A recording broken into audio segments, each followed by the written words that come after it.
അടിപൊളി ചിക്കല്ലേ അളിയ? നിന്റെ അവളെ കല്യാണം എന്ന് പറഞ്ഞല്ലോ. നിന്റെ അവളെ കല്യാണം എന്ന് പറയുന്ന കേട്ടല്ലോ. എന്റെ അളിയ, ഞാനായിട്ട് ഇത് ഒഴിവാക്കണം. അത് ഇങ്ങനെ പോയത് നന്നായി.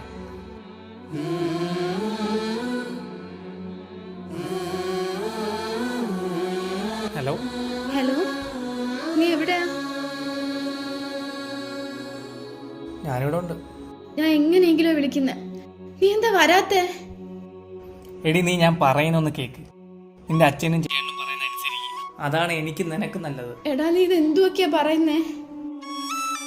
എനിക്ക് വയ്യ നിന്റെ അച്ഛനെയും ചേട്ടനെയും തല്ലുകൊള്ളായി. നമുക്ക് വേണ്ടിയില്ല ഞാൻ ഇങ്ങനെയൊക്കെ നിൽക്കുന്നേ. ഞാൻ പറഞ്ഞു എനിക്ക് വേണ്ടി ഇതൊക്കെ ചെയ്യാൻ.